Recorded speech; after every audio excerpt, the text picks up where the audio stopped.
Story 1. There was no peace and quiet. When I had little money, I had to live with roommates in a rundown area. There was constant background noise from people gaming, cooking, and watching television. 3 neighbors had chained pit bulls that barked constantly at each other and at passers-by.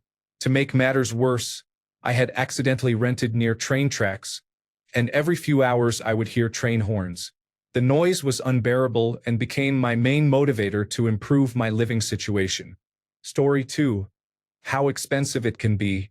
If your car breaks down and you are in good financial shape, you probably have a newer car still under warranty and insurance to tow it to the dealer. It will be fixed at no cost, and you can use a complimentary rental car. If you are low on funds, you must pay for a tow truck and likely take out a loan to cover costly repairs. With a high-mileage car, multiple problems often occur at once. You may miss work because you do not have a car, which reduces your income and can make it hard to pay bills. A simple breakdown can cause several months of financial hardship while you recover. Story 3. Lack of options. If you are poor, you likely know others in the same situation and have no connections. Connections can get you far even if you initially do not have much money. Story 4. I was poor growing up, so when I had a job of my own, I refused to spend money on nice things for myself. I hoarded my money like a dragon with its gold. Story 5. Not being able to enjoy the little things because survival always comes first. Story 6. Buying low-quality items because they are cheap causes them to fail quickly, forcing repeated purchases. It is an endless cycle. Story 7. Just how expensive it can be to be poor. If you cannot afford decent insulation or modern appliances, your energy bills will be brutal. Your home will be cold, which leads to mold and frozen pipes that can burst, and you will likely be stuck on the worst possible tariff because of your income. If you cannot afford a fridge, you end up buying food fresh all the time. If you cannot afford a washing machine, you must use an expensive laundrette. If you cannot afford a car, bus fares and taxis become very costly. You also pay extra for delivery charges, and discounters like Aldi do not deliver, which forces you to shop at more expensive supermarkets such as Tesco. Local corner shops are also more expensive. If you do have a car that is 20 years old, vehicle tax will be higher than for a modern car, fuel economy will be poor, and emissions may make you subject to the ultra-low emission zone and the congestion charge in London. Insurance will be high if you live in an area with more crime. You will have to keep topping up the battery and repeatedly reinflating a slow puncture. The car will eventually break down, there will be fees to pay, and then you must start the cycle again. If you are overdrawn or late on payments, you face penalty fees. If you want to move elsewhere for better prospects, you may not be able to afford it. If you want to take courses for the same reason, you may not be able to afford that either. Story 8. I am not dirt poor. That is only because of luck. I performed a 5-minute comedy routine for the road crew setting up a concert, and one of them recommended me to the production team as someone useful to have around. Changed my life. Story 9. Dealing with the propaganda about what a normal life is when, in reality, that lifestyle belongs to the top 10 to 25% of people. Story 10. The stress of the situation reduces your ability to function and takes a toll on your health. Basic income was tested on a group of people where I live, a country generally considered to have decent social security. The most common comment was that it enabled people to put much more effort into constructive activities, such as finding a job and taking care of their health. High-stress situations are associated with a tendency to choose short-term approaches aimed at getting through the day. Better decisions over time are made in more stable circumstances. Story 11. I am sitting here wearing 3 jumpers and 2 pairs of socks because I cannot afford to turn the heating on. I will turn the oven on to cook dinner shortly, which should warm the house. Story 12. Every little inconvenience can be potentially life-changing. A flat tire? You may have no work. A broken microwave? You have to cook now. It will be 3 weeks before you can afford a replacement. Maintenance schedule? Maintenance only happens when something is already too broken to ignore. Story 13. Lack of hope. We grew up without hope. Think about that for a minute. When your family, grandparents, cousins, nieces, nephews, entire generations are all stuck there, there is no hope of turning it around. I joined the United States Army, And it was the first of many steps, but the most necessary step to put me on the path. Everyone dressed the same, ate the same food, and received the same pay based on rank. That environment gave me the opportunity to separate myself from others. Back home, misery loves company. Including your parents, everyone stands in the way of your progress. If they cannot do it, they do not want you to do it either. I am now an executive vice president. When I go home, everything is the same as when I left. You have to separate yourself from it, or it will bring you down. It is a constant, lifelong struggle not to go back and lose everything I have earned. For me, it started with the United States Army as a combat medic airborne. Story 14. Watching others apply minimal or no effort and succeed greatly. 14-year-old streamers, TikTok influencers, the hawk to a girl. Here I am, grinding 40 hours a week, mostly making payments on time, but I will likely never own a home or retire. Story 15. How it keeps you poor. Most ways out of poverty require planning and discipline. That is hard to maintain when you come home from a 12-hour manual labor job and just want to feel good before sleep, only to do it again the next day. Story 16. You must focus most of your time and energy on survival mode and are unable to move forward or make progress in the right direction. If the pit you are in is deep enough, you cannot get out without outside help. Story 17. Seeing your parent dying and not being able to pay for their medical treatment. Story 18. Some have mentioned it, but the worst thing about poverty is how it destroys relationships and wrecks marriages and families. The level of stress it creates is difficult to describe to anyone not in those circumstances. True poverty not only defines your personal life but also the lives of everyone you know and everyone you work with. It was hard for me to escape, and that only happened after a ruined marriage and years of struggle. If not for the fortunate intervention of a couple of decent mentors and advisors, I would likely still be in poverty. This is the #1 problem in America. Story 19. The people who are not poor treat you as if you could simply wake up one day and no longer be poor. Story 20. Being poor costs money. If you can't afford a filling, next year you may need an extraction or a root canal. If you can't afford healthy food, you may end up needing to go to the doctor or hospital. If you can't afford new tires, you risk a ticket or an accident. And so on. Story 21. There is just no break from stress. Even if you are fortunate enough to find a stable living environment, which most likely took years to achieve, you are only one bad event away from becoming homeless and ending up at the bottom. Story 22. You are not poor. Poverty is a mentality. It is a mentality that very few people ever recover from. Don't forget it, son. You are broke. If you know, you know. Story 23. Everything is more expensive. Even grocery shopping is more costly. You cannot reach cheaper stores without a car, and paying for a taxi is not an option. The same is true for other expenses. Even loans have higher rates. You are stuck with bad choices. You know they are poor deals, but they are the only options available.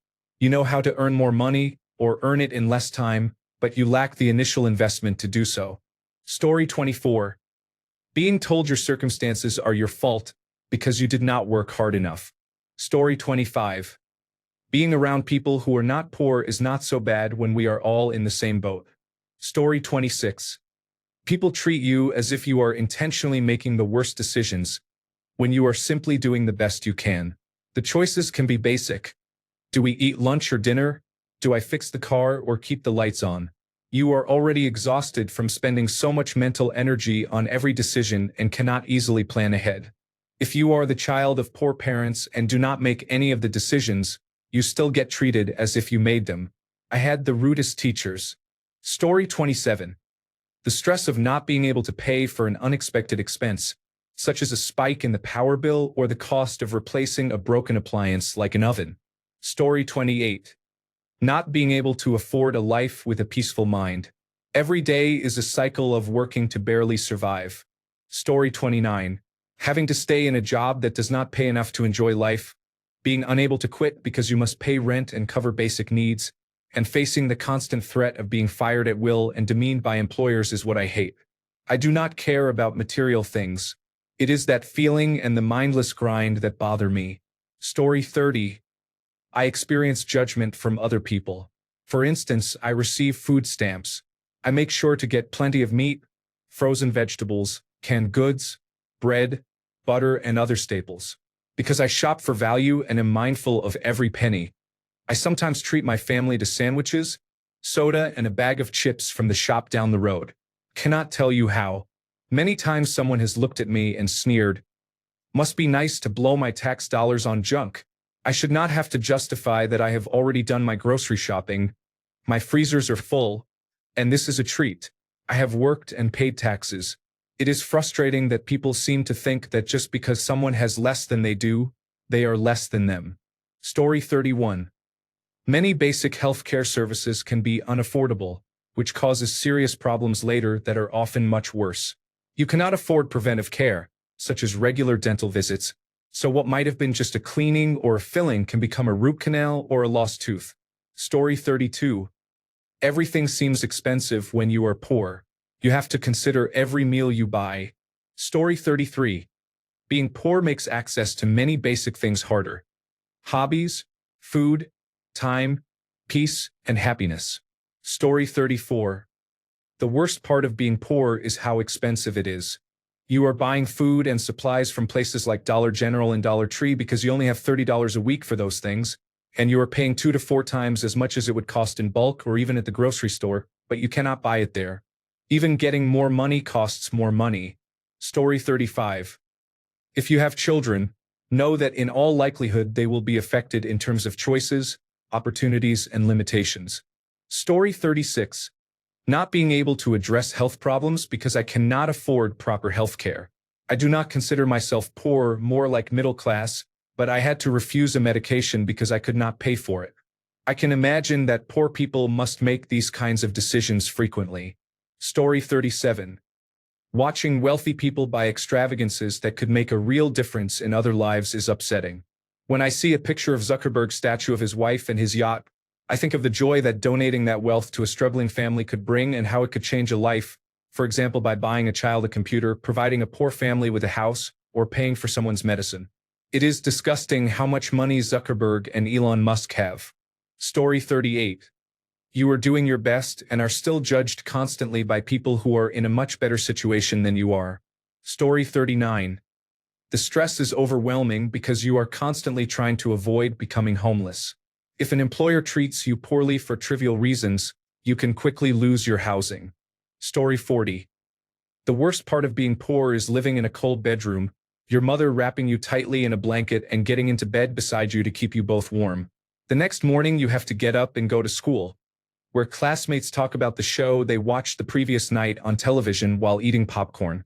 Story 41. I am one small crisis away from bankruptcy and probable homelessness. Story 42. Nobody cares. They will stick their hand in your pocket as if you have something to give them. Story 43. Missing out on vacations and dinners that your friends can afford, while you are just trying to stay on top of rent. Story 44. I'm really sorry you're feeling so hopeless and defeated. It sounds like you've been stuck in this cycle for 10 years, you're not enjoying life, and you're feeling like you want to end your life because of your circumstances. Are you safe right now? Do you have a plan or the means to hurt yourself? If you are in immediate danger, please call emergency services now, 911 in the United States, or your local emergency number.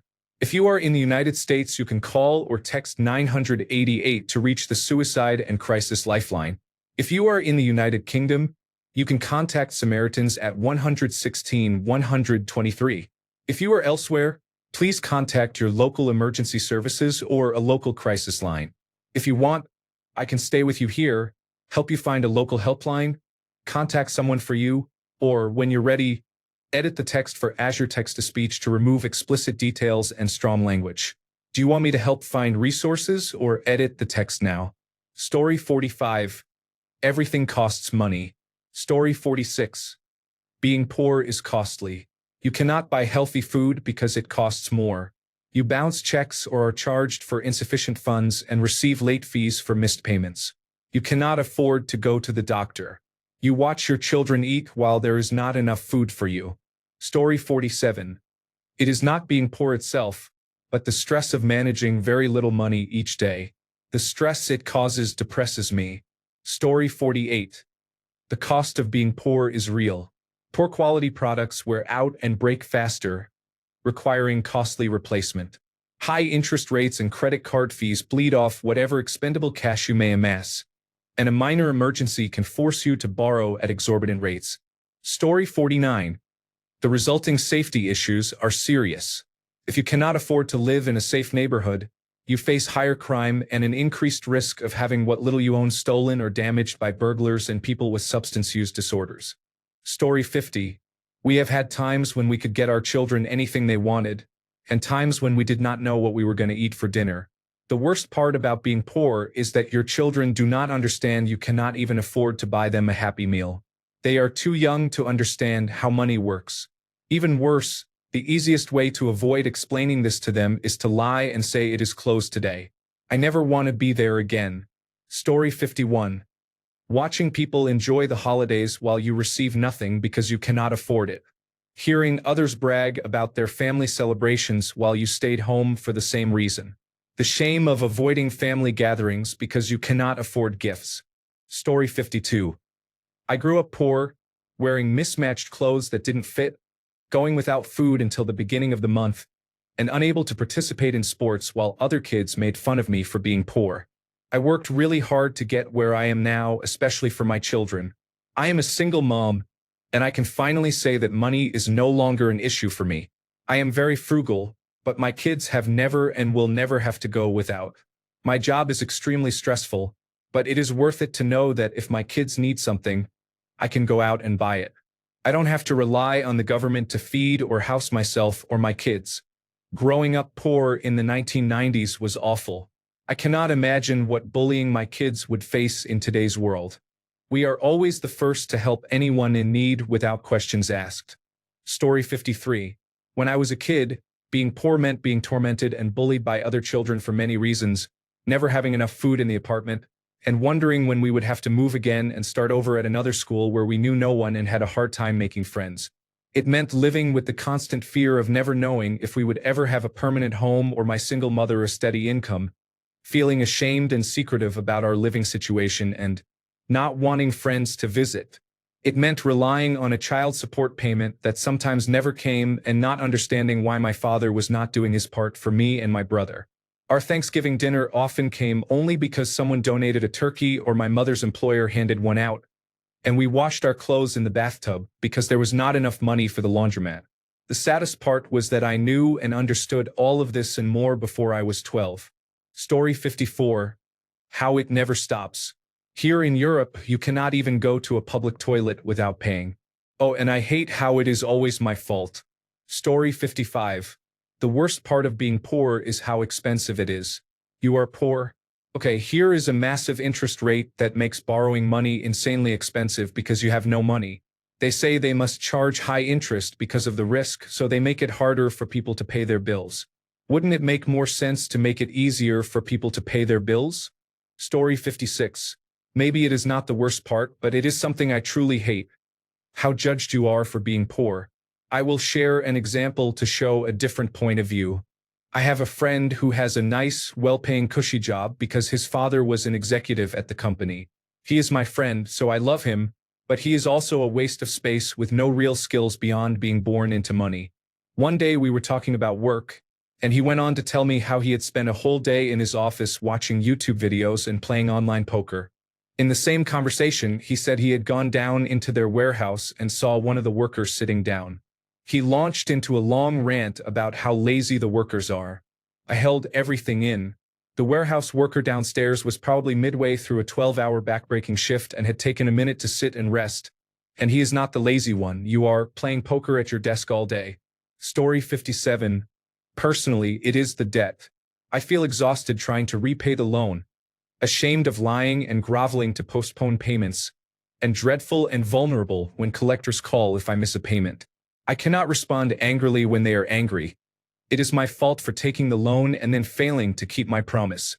Reflecting on that, I do not know how some people can be so brazen and thick-skinned about having multi-million or even near $1 billion of debt in their name. Story 58. Everything is so much more work. You cannot just go to the grocery store and get what you need or want. You compare prices, clip coupons, and shop the sales. Cooking takes much more time and effort because you make everything from scratch and use unfamiliar ingredients bought at deep discounts. If you are tired, you cannot just stop for fast food on the way home. It is harder to stay organized. When you have limited space, you have to plan your trips and get everything done at once so you do not waste gas. You do not go through a car wash. You wash your car yourself. It is even harder to get dressed when you are making use of hand-me-downs that are not necessarily your style or fit. It is especially difficult with teenagers who always want new things. Long story short, being poor is a lot of work. Story 59. Having to watch opportunities fly by with no hope of participating in them. Story 60. For me, it is the hole. The hole, as I know it, is the gap between when you are poor enough to receive assistance and when you are well enough off to have your basic needs covered. In my state, the hole starts at an annual income of $20,000 or $2,000 in bank assets. Middle income for my state is usually considered around $50,000 to $60,000. Put like this, working a part-time job and trying to build savings, for example for a car, actively risks losing the assistance I receive. Imagine trying to save for a down payment on a car, something that can help expand your job options if your vehicle is unreliable. You are only allowed to save $2,000, and then you lose medical, food, and other assistance. The hole keeps you poor. It turns government help from being a stepping stone into a tool of compliance. I would need to more than double my income, including benefits from a new job, to even consider moving past the hole. It is a massive, powerful divide between poverty and stability. Story 61. The mental strain. I'll paint a picture from an old post. I wake up every night for work, if I slept at all, upset that I woke up. I get in my car I cannot afford, drive to work, and on the highway think, I should really speed up and say hello to that semi-truck coming at me. But that would inconvenience the driver, so I do not. I arrive at a job for which I am extremely overqualified and underpaid, training people to barely do the mindless tasks I do. Sometimes I get lucky and get off right as the sun rises. Then I wonder if there will be a high-speed chase on the way home so I can jump in front of the driver.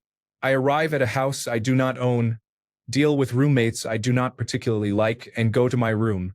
I go online and am told to suck it up because I am a man. As a person of color, I am also told to strive to be a larger-than-life, successful version of the few professions we are idolized for, or feared as a wild, ravenous criminal. As a scholar, I feel I am none of those.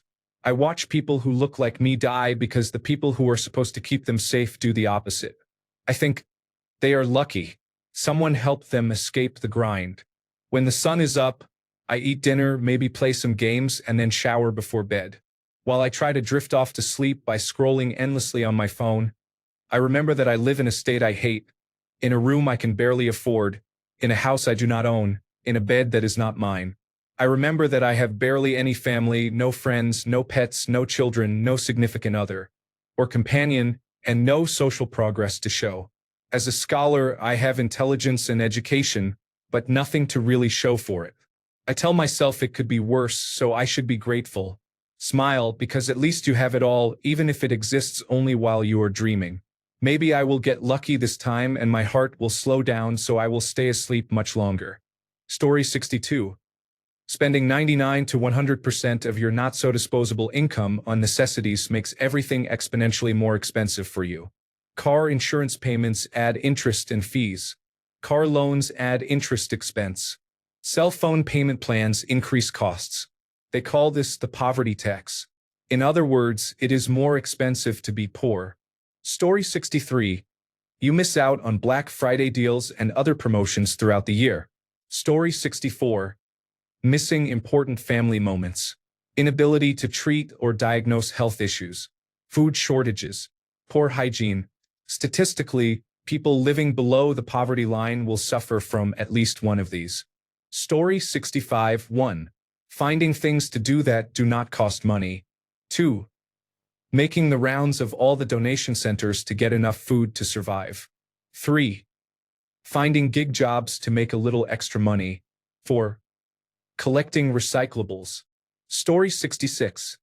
The worst part is not being able to provide everything and anything your family wants. Story 67. People living in poverty often lack education and access to decent employment. They face health issues and insecurity around food and housing. Forming relationships is possible but can be very difficult. Life is full of continuous obstacles, and other people's attitudes toward them are often negative. Story 68.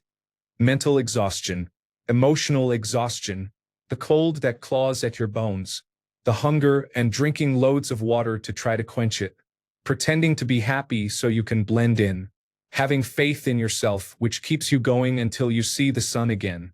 Then the cycle begins anew. Story 69. The worst problem is that not having enough money amplifies your other problems, making them worse and creating new ones. It also causes constant stress and worry about having to plan what you can and cannot buy. Story 70. Not being able to help the people you want to help. Being hungry and not being able to do anything about it. Being in debt and feeling hopeless. It gets better, though. Story 71. Social exclusion can mean that even if you can afford a sandwich and a beer, you will be eating alone outside in the cold. Going to a cozy bar or restaurant feels like a luxury. A night of dancing or clubbing to escape your worries is out of the question. Story 72. Unable to fulfill your dreams because you lack the financial means. Story 73. I echo what others have said about the stress, exhaustion, and impact on your immediate family. A different take is the constant barrage of opinions that everyone's judgment or actions are better than yours, often because they have money and you do not. Society often equates wealth with being correct and having good judgment. That may be true sometimes, but not always. It can make you question your own intelligence or beliefs even when you are correct, and that feels awful. Story 74. The worst part is watching your children suffer, going to bed hungry, deciding what to pay so you are not far behind, and choosing whether to eat lunch or dinner. It is horrible. Laughing out loud. Story 75. The constant anxiety and the disappointment when you finally think you are getting ahead, only to fall further behind. Story 76. I can't save properly. If I do, the money gets spent on an emergency later. Story 77. It is expensive to be poor. All those things like overdraft penalties and so on are designed to reward the rich and penalize the poor. You can only qualify for discounts if you are rich, in which case you did not need the discounts. Story 78. I am being reminded of it. If you can't pay in one lump sum, it's more expensive in installments, for example, road tax. If I miss a direct debit, they charged me €10 because I was poor in the first place. Story 79. Comparison. Many people would not be considered poor if there were nothing to compare with. Story 80. Hopelessness comes from knowing that only luck and charity will ever change the endless, expensive slog. In an individualist society where social capital is stratified by class, realizing you can do nothing to prevent further decline quickly leads to despondency. Story 81. You cannot miss work because if you do, you will be late on a bill, unable to buy groceries for the week, or unable to put gas in your car. Story 82. When you are looked down on, you might be able to go without eating for 3 days. The worst part of being poor is having your dignity trampled. Not even your relatives will show you respect. Story 83. Not having choices and living in a constant state of alertness. Story 84. I was poor only as a child, and the hardest part was learning that we were poor because we were not born knowing it. The worst part was standing in line at school with our free meal tickets every day, so the other kids who brought money could see them. I stopped eating lunch. Story 85. You experience constant worry and never feel you can emotionally rest. Your nervous system is always on full alert because you are concerned about making it through current financial difficulties. Story 86. Money will be a constant source of conflict with your significant other. Although the relationship may otherwise be fine, fights will usually stem from lack of money and additional spending. Story 87. One ambulance ride or hospital stay can ruin your life. Story 88. The moment you stop thinking about what you will eat and start thinking about whether you will eat. Story 89. I was the kid who smelled, who got overly excited about hand-me-downs, and who had not had new underwear in over 5 years. Then there was that one friend's house where I could finally shower in a clean bathroom with good soap, shampoo, and conditioner, wear clean clothes without holes, and eat a full meal that was not canned or instant. I do not miss poverty. It taught me how to handle money. Poverty is soul-crushing. I will never go back. Story 90. I'm very hungry. I don't eat every day. I'm expecting to be paid tomorrow, but rent is due. I'll have $20 until the end of the month. Story 91. The constant juggling of finances, delaying one thing to pay another, is like Tetris with no winner. It is exhausting. Story 92. Being poor costs money. If you overdraft your checking account, you incur a fee you cannot afford. If you try to get a job and must buy appropriate clothing, that expense can be unbearable. Without a residence, you lack an address, and most employers will not hire you without one. You also face problems with credit checks. Story 93.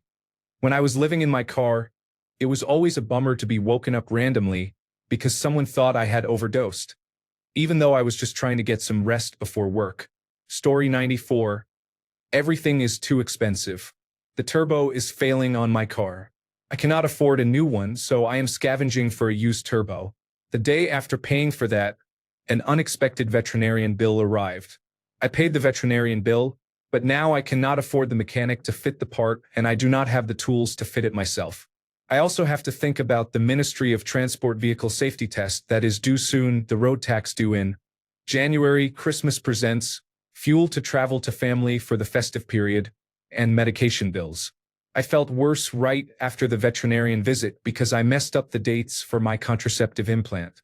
I am 6 weeks past the expiry date to get it replaced, so I had to get a morning after pill, which costs £30 for one pill. At least I am too sick right now to eat, so I am saving money that way. Story 95.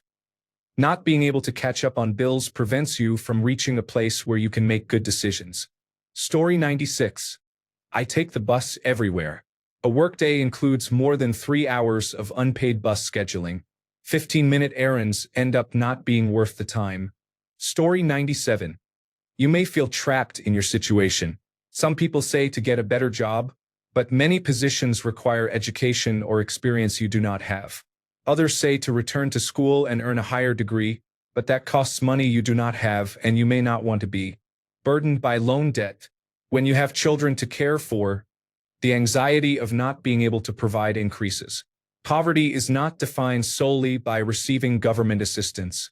Millions of people work but have little left after taxes and bills to save or to afford healthy food. Story 98.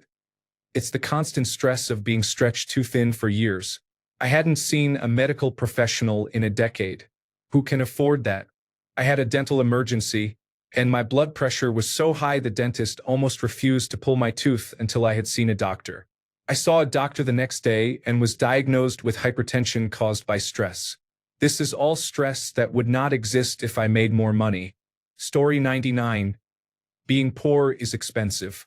If you cannot afford dental care, a cavity today can become an expensive root canal later. If you cannot afford food, hunger today can lead to malnutrition and other negative health effects in the future. Story 100. No matter how hard you work, you never get anywhere. It is like running on a hamster wheel. If you stop or fall off, you die. Story 101. When you're too rich for welfare but too poor for everything else. I don't know what the true fix is, but the harsh reality is that a lot of government benefits go to people who should not get them while those who truly struggle suffer. When I was a teen, the government outright admitted that unmarried couples receive more money by default and told my mother to divorce my father so she would get more benefits for us kids. My parents are happily married. When my girlfriend struggled in her early 20s, she was denied supplemental nutrition assistance program benefits and the caseworker told her to get pregnant. Meanwhile, I know multiple people who stay home, smoke cannabis in housing choice voucher program housing all day, and work 4 hours a day at most, 2 to 3 days a week. When they are told they make too much, they cut their hours. They live easier lives than people who make 6 figures, all on the government's dime. They are leeches and will live on the system forever. Story 102. Not having the same rights as wealthy people. Imagine being able to pay to avoid punishment, even for actions that are not crimes. That is the difference between the nobility and the commoners. Story 103. The stress is constant and crushing. I spent my 20s climbing the corporate ladder. Then coronavirus disease 2019 really knocked me around, despite never having symptoms. My company laid off all contract workers, and a job I was interviewing for stopped hiring to try to survive. They ran in-person events for a niche industry. I went from thinking about buying a house to living back at home in my 30s, wondering if I could make the monthly payments. I tried freelancing, which barely paid the bills and added the stress of chasing clients for invoices and selling my services to other small business owners. It was not only stressful, I felt embarrassed. Was all my early career success a sham? Was I actually a stupid loser with no value? I got my foot in the door at the federal government and have no plans to return to the private sector. Story 104. Constantly afraid of everything, unable to relax, feeling you are missing out on your entire life because all your energy is spent surviving until the next paycheck. Story 105. Having to worry whether you will have something to eat today or tomorrow. Story 106. You cannot afford to be impulsive, not even once in a while. I have noticed that people who make good money can decide on a whim to buy a new outfit or a new pair of shoes and still have room in their budget. I cannot. I bought 3 pairs of sweatpants and some long-sleeve t-shirts because I needed them. They were on sale and I had a coupon at Kohl's, so it cost $120. If I want to go out to eat, I have to plan for it. I constantly have to forecast my budget. My impulse control right now is poor. It is very difficult to keep everything under control. Story 107. I call it the poor brain. Sociologists probably have another term for it. It describes how people with limited resources continuously compound their problems by thinking only in the short term because they lack the capacity to consider the ramifications for tomorrow. It is what keeps payday lenders in business with rates no one with money would ever accept. Story 108. The mindset. Being poor is a mindset. Being broke is temporary. It still feels bad. But one is a persistent situation and the other offers more hope. Story 109. The chronic stress of being one unexpected expense away from destitution and possible homelessness. Story 110. I have never been poor. I have been broke, extremely broke, for extended periods. There is a difference. Story 111. The feeling of powerlessness. You know a tooth needs attention, but you cannot justify spending $1,000 on it now. The muffler is making noise, but you do not have the extra funds for the repair. You know society makes surface-level judgments about such things, yet you cannot do anything about it. Story 112. Poor medical care and inadequate mental health facilities. Story 113. Hunger. When payday is a week away, you try not to eat too much. You would be surprised how many restaurant or food commercials there are when you are hungry. Story 114. Stress blankets your reality in a shade of unease. Story 115. You overwork yourself to the brink of illness and then feel guilty because you do not have a way to pay for expenses during your time off. Story 116. It is the biggest crime there is, generational and hard to escape. Story 117. No future, nothing to look forward to, and everything you do just ends up making it worse. Story 118. You are constantly stressed and unable to do much that is fun because everything costs money. All you do is sleep and work, yet you are always mentally exhausted and broke. Story 119. I have been someone who went from food pantry poor to a full year's worth of middle-class income and back to being food pantry poor. I know that even if you work really hard, it can all be taken away. Story 120. Watching people who are well off act like they just don't have enough money. Story 121. Not being able to afford having teeth. Like what? Why is that separate from health insurance? Disregard the fact I can't afford health insurance in the first place. Why the hell are teeth separate? Story 122. Being poor is expensive. You cannot save because you are living on the edge at all times. There is always a bill left unpaid, an appliance that needs replacing or repair, an unexpected medical emergency, car trouble, job instability, a friend in need, or an important form or document that will take your last $20. Higher rates of addiction, including alcohol, nicotine, and other substances make it harder to escape poverty. Story 123. There is so much armchair wisdom. Truth be told, the worst part of being poor is the constant hunger. Story 124. I was going hungry. I learned that if I wake up and drink water, I can go the entire day without eating, so I eat my daily meal at night before going to bed. Story 125. The stress that keeps us up at night is having to decide which life necessity is more important with each paycheck. Medical care or rent, food or electricity. Story 126. Being surrounded by wasted food and resources yet not having enough. Story 127. Being really poor means you are malnourished and get sick easily. It is hard to accomplish even the simplest tasks, you are often alone, and the feeling of helplessness is overwhelming. I have been there and I will never go back. Story 128. The way it rips your heart. You want to repay your friends or family, but you just cannot. Story 129. I am not using the word stupid in a derogatory sense, but if someone is significantly less intelligent, being poor on top of that is wildly unfair, even if the person is otherwise a good soul.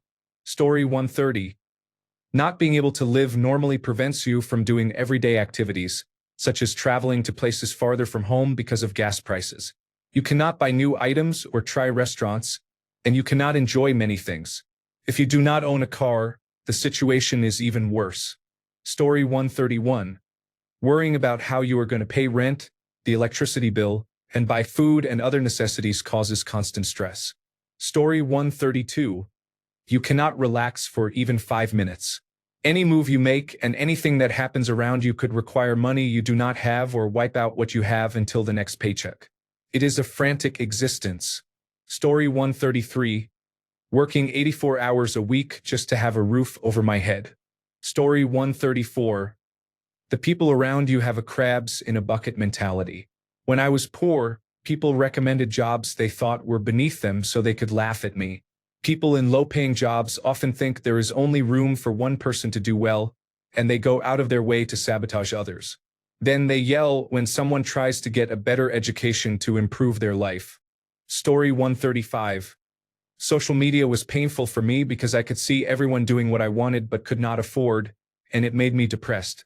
If you are only eating once a day because that is all you can afford, avoid social media. Story 136. The list is too long. I cannot narrow it down. Story 137. How embarrassing it is to live with your parents as an adult. Story 138. If you are constantly focused on your next meal, your education will suffer. It is hard to concentrate when you do not know if you will be able to eat today. Story 139. Also in response to comments referencing the quote, "Money doesn't buy you happiness." Here is information from Google Artificial Intelligence to help us respond to that claim. The phrase "money doesn't buy happiness" dates back to the 1750s, but ancient philosophers were the first to criticize the idea that wealth and money can determine happiness. From the National Center for Biotechnology Information, Historical Variation in the Power of Money to Buy Happiness. The point that Killingsworth and colleagues make about the different emotional lives of the poor and the rich echoes similar work from cross-national research on the relationship between income and happiness. The link between higher incomes and increased happiness has historically been stronger in developing countries than in developed ones.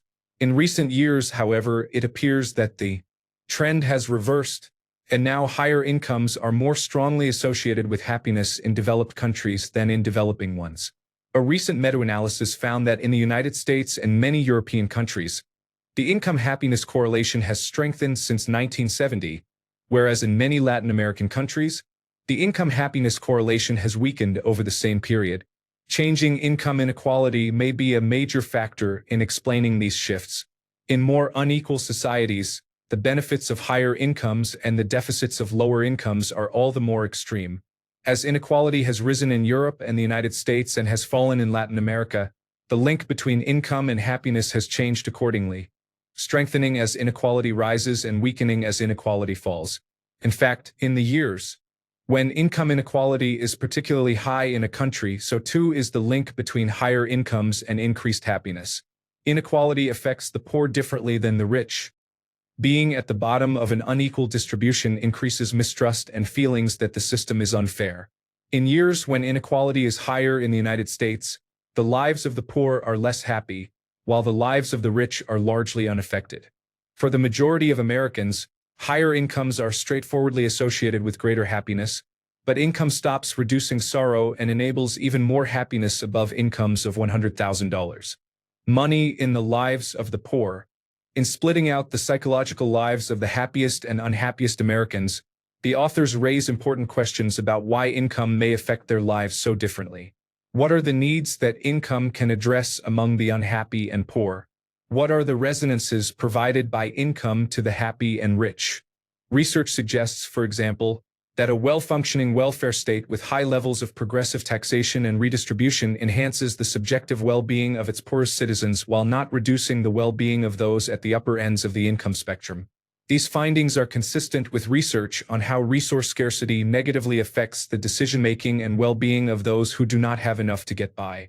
Further investigation into the social and structural factors underlying the pattern of happiness identified by Killingsworth and colleagues will help to determine to what degree their findings are a function of basic cognitive factors such as relative comparison of income, and to what degree their findings are a function of a state and society that privileges the well-being of its most well-off over the well-being of its least well-off.